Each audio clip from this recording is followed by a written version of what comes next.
Oh, qu'il est attendu, l'appareil populaire par excellence chez Sony, c'est bien le Sony A7 III. C'est l'appareil photo grand public chez Sony.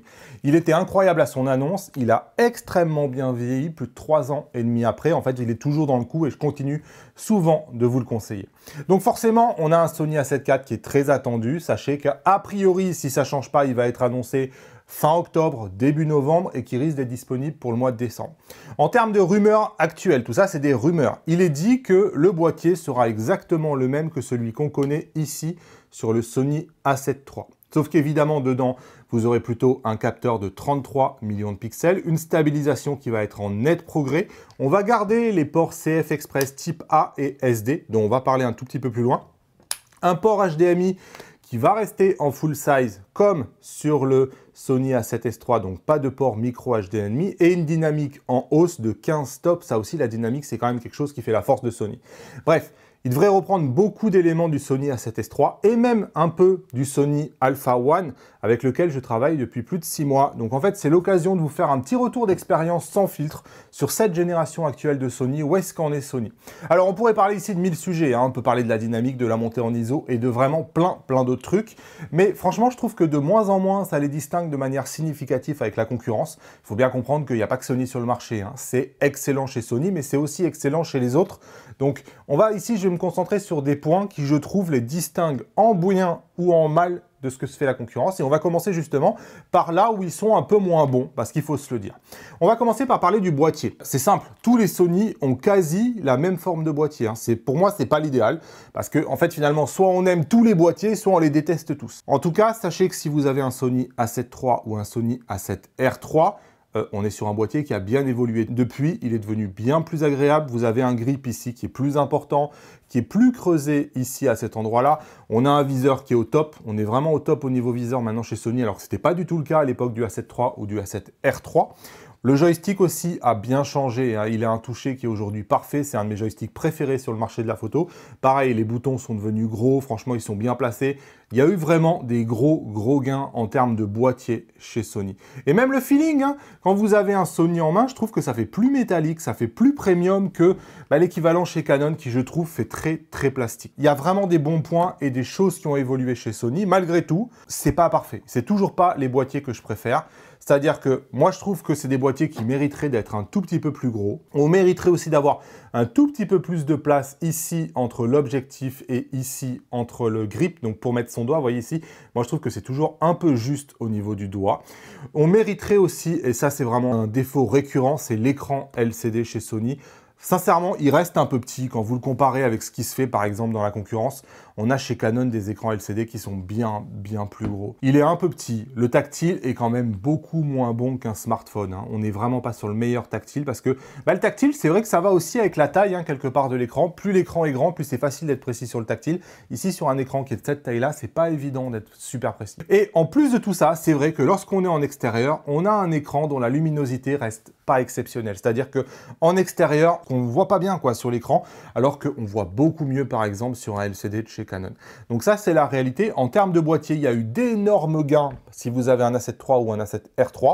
Malgré tout, on n'est quand même pas au top et il y a beaucoup de choses que Sony pourrait encore travailler. Dans l'autre domaine qu'on reproche souvent à Sony, c'est l'ergonomie. Si vous prenez encore une fois en point de comparaison le Sony A7 III ou le Sony A7R III, il y a eu beaucoup de chemin parcouru. Notamment, hein, on a eu l'introduction du nouveau menu qui fait du bien. Sincèrement, on va y naviguer beaucoup plus facilement que l'ancien menu. Malgré tout, c'est toujours pas sans défaut, hein. On a une organisation ici maintenant en 2 colonnes. Cette organisation en 2 colonnes fait que parfois, vous voyez, ici quand je suis rentré dans le menu, cette colonne-là est devenue toute petite. On a parfois un peu du mal à... La lisibilité n'est pas toujours parfaite, hein, et je trouve que c'est toujours pas le meilleur menu sur le marché. Même après 6 mois d'utilisation, et c'est ça quand même qui est marquant, il arrive toujours que je me dis, purée, il est où ce réglage-là? J'en peux plus, je le trouve pas. Et cette sensation-là, alors même qu'on les utilise au quotidien, ça reste quelque chose qui note quand même que c'est pas parfait, quoi. Il y a toujours des menus qu'on a du mal à trouver, c'est une réalité. C'est mieux qu'avant, bien mieux qu'avant si vous êtes resté à du A7 III ou du A7R III ou du A7R IV. Malgré tout, c'est encore loin d'être parfait. On a aussi, je trouve, des lacunes récurrentes en termes de software chez Sony. Typiquement, Impossible de faire un time-lapse interne avec un Sony, c'est-à-dire d'avoir la vidéo directement du time-lapse dans le Sony. C'est quelque chose que fait très bien des boîtiers Canon ou des boîtiers Nikon. Vous avez aussi pas la possibilité de faire un focus bracketing chez Sony. Ça manque énormément. On a un RAW compressé qui vient tout juste d'être ajouté sur le Sony Alpha One, alors qu'il existe depuis des années ailleurs, mais on est quand même loin de l'incroyable RAW qu'on a chez Canon. L'application Imagine Edge, elle est loin d'être incroyable, hein. C'est l'application qui va se connecter avec votre smartphone. Voilà, c'est pas la meilleure application du monde. Idem, la limitation de 30 secondes en termes d'exposition qui vous oblige à passer en mode bulbe. On est en 2021, quoi. On se demande un peu quand est-ce que c'est fini tout ça. Donc, au niveau du software aussi, il y a quand même quelques lacunes que les autres ont réussi à faire et que Sony, il tarde un peu à arriver sur ces points-là. Et j'espère que sur le A7 IV, peut-être, ça sera l'occasion d'introduire plein de nouveautés comme ça, comme le time-lapse ou comme le focus bracketing. Dans les points négatifs, on pourrait citer les prix. On va voir que je vais parler des objectifs dans les points positifs. Malgré tout, en termes de prix de boîtier, on reste sur des prix onéreux chez Sony. C'est-à-dire qu'on n'a pas vraiment de boîtier en dessous de 2000 € typiquement. Chez Canon, vous pouvez commencer à accéder à la gamme des hybrides à partir de 1500 € sur le Canon RP. Mon modèle qu'on trouve beaucoup à 1250 € même. Aujourd'hui, c'est vrai que chez Sony, à 1250 ou à 1500 €, vous n'avez rien. À ma connaissance, le moins cher, c'est le Sony A7C. Et le Sony A7C, qui est un Sony compact, bah, il est plutôt dans les 2000-2200 €. C'est un boîtier qui est quand même assez onéreux. Allez, on se concentre maintenant sur les points positifs parce qu'il y en a une tonne, sinon je ne les utiliserai pas ces boîtiers. La configurabilité déjà. C'est difficile à expliquer. C'est même un point négatif pour certains. Mais en fait, c'est un boîtier que vous pouvez configurer exactement comme vous voulez, c'est-à-dire que tout est paramétrable. Typiquement, ici je prends l'exemple de la vidéo, mais ça s'applique aussi à plein de domaines, notamment en photo. En vidéo, vous allez pouvoir choisir le codec, le framerate. Est-ce que vous voulez du log ou pas du log? Est-ce que vous voulez du H264 ou du H265? Et tout est indépendant et vous n'avez aucun choix forcé. C'est typiquement une philosophie qui va opposer beaucoup Canon et Sony. Chez Canon, on a très peu de choix et en gros, ça vous plaît ou ça vous plaît pas. C'est vrai que moi, je me suis souvent senti frustré lorsque j'utilisais le Canon R5 ou le Canon R6 parce que j'avais l'impossibilité de configurer comme je souhaitais. Et il y a plein de trucs comme ça qui ne se voient pas forcément sur la fiche de spec, mais typiquement, ici, sur la plupart des Sony, les derniers Sony, je parle, vous avez la possibilité d'enregistrer des proxys en parallèle, directement en interne, hein. Donc ça va vous faire gagner un temps fou à l'editing. Pour moi, c'est des choses qui sont des game changers alors qu'on ne les voit pas forcément sur la fiche de spec. Typiquement, le S-Log 3, c'est pareil, c'est quelque chose qui va vous donner une facilité d'étalonnage qui est étonnante, une dynamique qui est au top et ça ne fait pas surchauffer en plus le processeur parce que c'est des appareils qui ne surchauffent pas tout simplement. Donc pour moi, ça a changé vraiment du C-Log 2 que j'utilisais sur le R5 et sur le R6.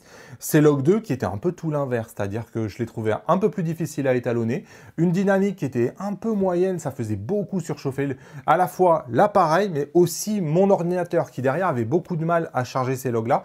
Ici, c'est pas le cas sur du S-Log 3 qui, je trouve, est probablement un des meilleurs logs sur le marché. L'autre chose dont on peut parler, c'est l'autonomie, hein. L'autonomie, là aussi, c'est quand même une claque, je trouve, pour la concurrence.